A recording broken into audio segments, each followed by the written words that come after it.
Hola, buenos días a todos. En este mini vídeo vamos a aprender algunos conceptos básicos del programa científico MATLAB que utilizaremos en la asignatura de estadística. Bueno, en este programa aquí mostramos una ventana tipo, en este caso de la versión en 2019A, en la cual podemos apreciar distintas partes. En principio, en la parte inferior tenemos la ventana principal, que es el Command Window. En él podemos escribir cualquier línea de código y al pulsar Enter se ejecutará. En la parte superior tenemos el editor. Aquí podemos escribir una o varias líneas de código y guardarlas como un programa, como un fichero con extensión .m, para luego ejecutarlo posteriormente. A la derecha observamos el Workspace. En este espacio aparecerán todas las variables que vayamos creando con nuestro código. En la parte superior está el directorio en el que nos encontramos actualmente, en el cual hay una serie de ficheros o archivos que se muestran en la izquierda. Por último, en la parte inferior se ve los detalles del archivo que esté seleccionado en ese momento. Y vemos una serie de pestañas arriba, pestaña Plots, pestaña Apps, ¿vale? Son una serie de pestañas que nos dan distintas opciones a la hora de utilizar el programa. De momento no vamos a profundizar en ellas. Bueno, algo importante que hay que tener en cuenta y saber en MATLAB cuando empezamos a aprender es que es un programa basado en matrices, es un programa matricial, ¿vale? Es decir, todas las variables que se generan son básicamente matrices. Hay otros tipos de variables, pero las básicas son estas, arrays que se conocen, ¿vale? Entonces, con esos arrays o matrices, que pueden ser vectores, lógicamente, podemos hacer las operaciones aritméticas clásicas, que se escribirían con estos símbolos, ¿vale? Suma, resta, producto, división y potencia. Por defecto, esos operadores van a operar matricialmente, van a realizar las operaciones de suma, de resta, de producto y división matriciales, ¿vale? Y algo importante que hay que tener en cuenta es que si uno quiere realizar una operación elemento a elemento de esa matriz y no una operación matricial como está definida en matemáticas, hay que anteponer un punto al operador correspondiente. Vamos a ver un ejemplo, luego realizaremos en MATLAB, ¿no? El ejemplo, por ejemplo, imaginad que definimos dos matrices A y B de tamaño 2 por 2, las matrices se definen con corchetes, ¿vale? El punto y coma significa salto de línea. Entonces la primera línea de la matriz A sería 1, 2, la segunda 0, 3. Entonces podemos hacer el producto de esas dos matrices, producto matricial, se puede comprobar fácilmente, o bien si queremos anteponemos el punto al producto y entonces haría el producto de elemento a elemento, que también se puede comprobar de manera sencilla. Vamos a ver un pequeño ejemplo. Este sería nuestro MATLAB, está aquí abierto ya. Si yo escribo en el Command Window, pues por ejemplo, ¿no? Pues eso. Una manera de escribir también, por ejemplo, un vector, ¿no? Imaginemos que yo escribo un vector de esta forma, de 1 hasta 10, por ejemplo. Sería un vector que nos generaría 10 elementos de 1 a 10, ¿de acuerdo? Un vector fila en este caso, y por ejemplo aquí estaría.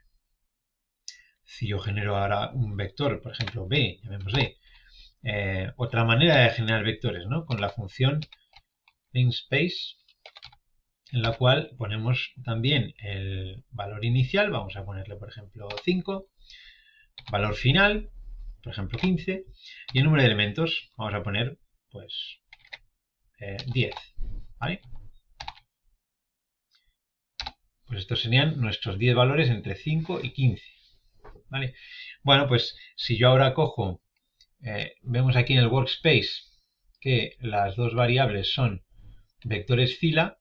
Si yo quisiera multiplicarlos, por ejemplo, matricialmente, pues tendría que hacer A producto B. Lo que pasa es que para que, digamos, los tamaños coincidan y se puedan multiplicar matricialmente, tendría que transponer B. Eso se hace con el apóstrofe de arriba, ¿vale? Nos daría, lógicamente, un único valor que sería el producto matricial de esos dos vectores. Igualmente podría multiplicarlos elemento a elemento, lo cual nos daría pues otro vector fila de tamaño 10 con el producto de cada elemento de cada uno de los dos vectores. ¿Vale? La suma y resta matriciales, lógicamente, son elemento a elemento por definición, con lo cual no hay problema, no es necesario anteponer ese punto. ¿Vale? Bueno, continuamos con este pequeño repaso básico. Vamos a ver lo que sería una función. Os he hablado de que hay dos tipos de ficheros que podemos guardar con extensión .m.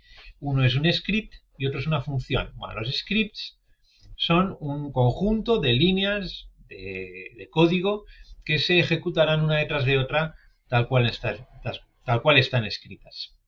En cambio, una función tiene una cierta diferencia, un matiz, que es el siguiente. Yo guardo la función como fichero .m, pero en esa función hay una serie de argumentos, de valores, de entrada y de salida que va a necesitar esa función para calcular o que me va a devolver como resultado final. La primera línea de toda función, para que se distinga de un script, debe ser esta. Vamos a definirle, vamos a crear una función de ejemplo. ¿Vale? Se escribe en primer lugar el comando que reconoce MATLAB como function. ¿Vale? Entre corchetes escribiríamos esos argumentos de salida, que son los resultados que me va a devolver la función como objeto del cálculo que ha realizado. Un igual, el nombre de la función, el que yo quiera ponerle, lo defino como quiera. ¿Vale? Os recomiendo, no es obligatorio, pero yo os recomiendo al principio, para evitar confusiones, que ese nombre de la función que definimos aquí sea el mismo nombre con el que guardamos el fichero .m. Y entre paréntesis, ¿vale?, serían los argumentos de entrada, o sea, lo que necesita la función para calcular. Un ejemplo muy sencillo que vamos luego a programar: función que suma dos números a y b y devuelve el valor de la suma en una variable c. Pues, por ejemplo, vamos a programarla directamente en MATLAB, ¿vale? Iríamos al editor y entonces escribiríamos pues la palabra clave function. Veis que se colorea en azul, lo cual quiere decir que está correctamente escrita. Argumentos de salida en este caso pues sería una variable, vamos a llamarle por ejemplo c, que contendría el resultado de la suma de esos dos números que yo quiero sumar. Y al igual, el nombre de la función, bueno, pues podemos llamarle suma. Simplemente es un nombre explicativo que más o menos define lo que hace. Y necesita en este caso dos argumentos de entrada que serían los dos números que yo quiero sumar. Vamos a llamarles, por ejemplo, A y B. ¿Vale?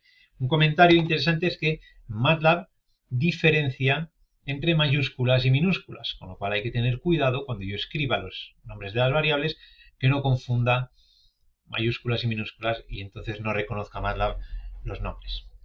Bueno, pues esa es la primera línea de la función. Ahora escribiríamos lo que tiene que hacer la función. En este caso es muy sencillo.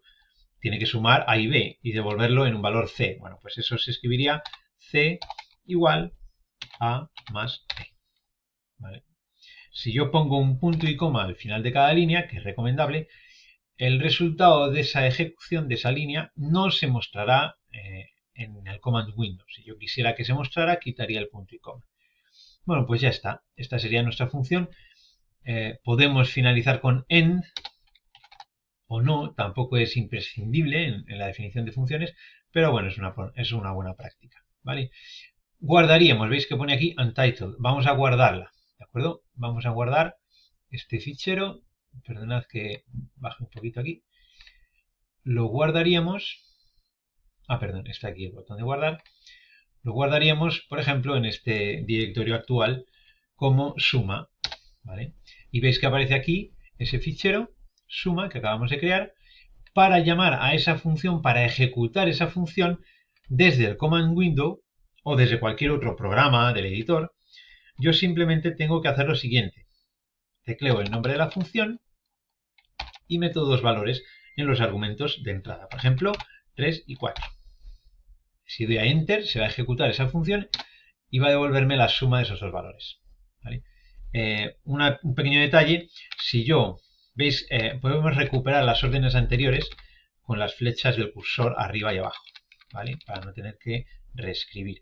Si yo vuelvo a llamar a la función, pero delante de la función pongo el nombre de una variable, por ejemplo, D minúscula, igual a suma, entonces el resultado de la suma se va a guardar en esa variable d que va a aparecer aquí inmediatamente creada en el workspace.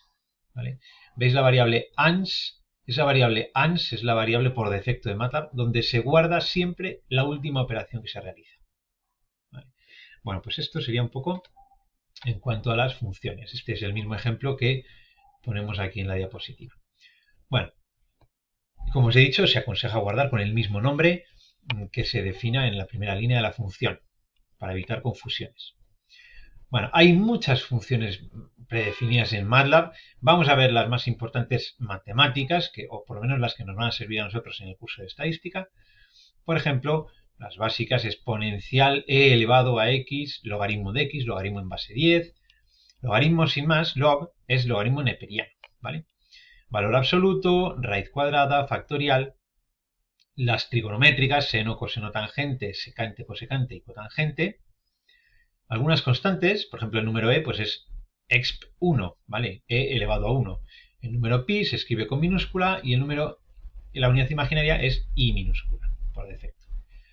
Y por último, las asociadas con matrices. El determinante de una matriz, la traspuesta, que ya lo hemos visto en el ejemplo que hice en MATLAB. I es una matriz unitaria de tamaño n por n, o sea, diagonal de unos y fuera de la diagonal ceros. Ceros mn definiría una matriz de ceros de tamaño mn, m filas, n columnas. Esto sirve para prealocar, predefinir las matrices que voy a utilizar para guardar en memoria su tamaño, ¿vale? La función size nos da el tamaño de una determinada matriz, que es el argumento de entrada, y nos devuelve dos argumentos de salida que serían m y n, número de filas, número de columnas. Y length nos devolvería la dimensión máxima de un determinado array, ¿no? Si es un vector, es la longitud del vector. Bueno, vamos a ver cómo dibujaríamos gráficas en MATLAB. El comando básico es plot, ¿vale? Si queréis lo vemos directamente en un ejemplo en MATLAB. Vamos a definir, por ejemplo, bueno, tenemos dos vectores definidos que eran a y b. Vamos a dibujarlos con plot, ¿vale? Plot, diríamos, primer argumento a, segundo argumento b, tercer argumento, es como un atajo, digamos, hay muchas propiedades de plot. Hay un atajo especial que es poner entre comillas sencillas tres valores concretos. El color de la línea, por ejemplo, cada letra significa un color. B sería blue, R sería red, G sería green. Bueno, podéis ver en la ayuda de MATLAB en los distintos colores que admite. Después el tipo de línea, ¿vale? En este caso he dibujado un guión para una línea continua. Y por último el tipo de marcador. Marcador para cada valor de esos vectores. Por ejemplo, si yo pongo O, dibujará un círculo en cada valor, ¿vale? De nuevo, esto se llama LineSpec, como pone aquí arriba. Podéis buscar en la ayuda todos los tipos de símbolos que admite y es como un atajo para definir esas tres propiedades, ¿vale? Yo pinto y aquí está pintando y nos va a mostrar enseguida.